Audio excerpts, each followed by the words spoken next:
السلام علیکم ورحمۃ اللہ وبرکاتہ۔ بسم اللہ الرحمن الرحیم۔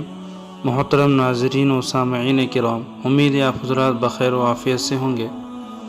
آج میں آپ حضرات کے سامنے محمد ابن سیرین رحمۃ اللہ علیہ کا خود ان کی زبان سے بیان کیا ہوا ایک عجیب واقعہ سنانے والا ہوں۔ محمد ابن سیرین ایسی شخصیت ہے جسے ہر کوئی جانتا ہے۔ آپ خواب و تعبیر کے بڑے ماہر معبر گزرے ہیں۔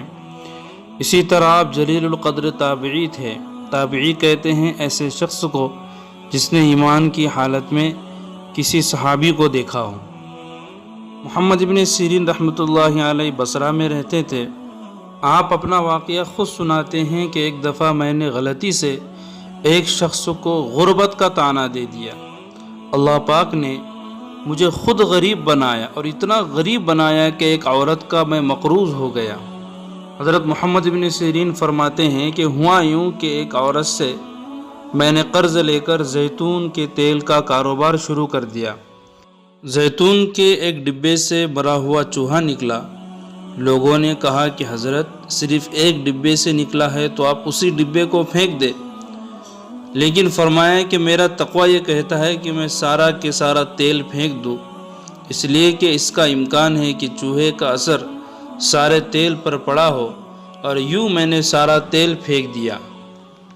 ادھر وہ عورت پیسوں کا تقاضا کرتی رہی، حتیٰ کہ مجبوراً قاضی کے پاس اس نے رپورٹ کر دی، اور یوں حضرت محمد بن سیرین رحمۃ اللہ علیہ کو جیل لے جایا گیا۔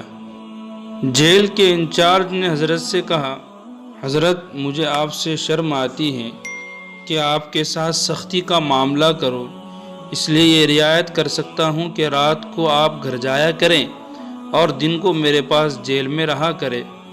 تو حضرت نے فرمایا یہ خیانت ہے، حکومت نے مجھے رات دن دونوں کے لیے جیل میں ڈالا ہے۔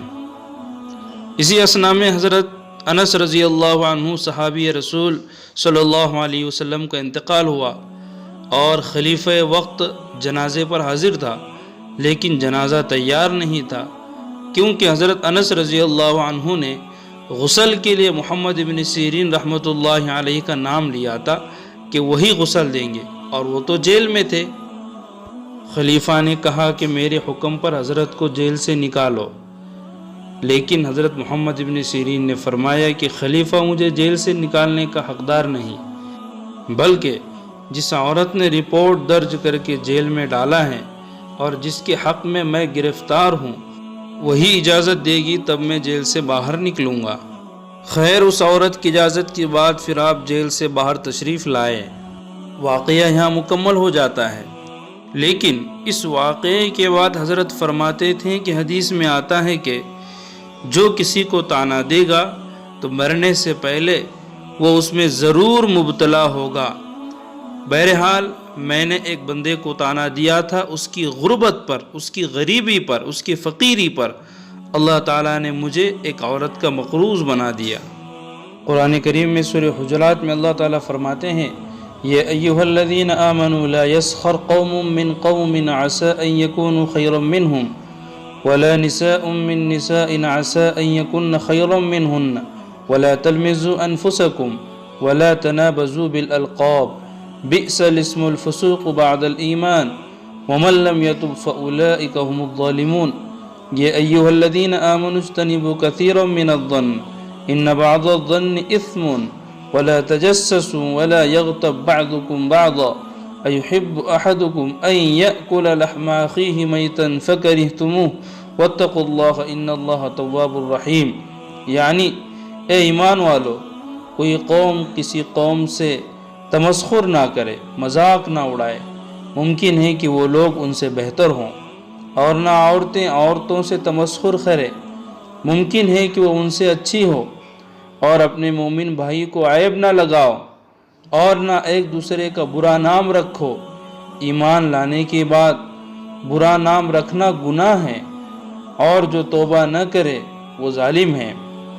اے ایمان والو، بہت گمان کرنے سے بچو کہ بعض گمان گناہ ہیں، اور ایک دوسرے کے حال کا تجسس نہ کیا کرو، اور نہ کوئی کسی کی غیبت کریں کیا تم میں سے کوئی اس بات کو پسند کرے گا کہ اپنے مرے ہوئے بھائی کا گوشت کھائے؟ اس سے تو تم ضرور نفرت کرو گے، تو غیبت نہ کرو اور خدا کا ڈر رکھو، بے شک خدا توبہ قبول کرنے والا بڑا مہربان ہے۔ آج کی ویڈیو میں بس اتنا ہی، پھر ملیں گے انشاءاللہ ایک نئے ویڈیو کے ساتھ۔ جب تک کے لیے خدا حافظ، وما توفیقی الا باللہ، علیہ توکلت و الیہ انیب۔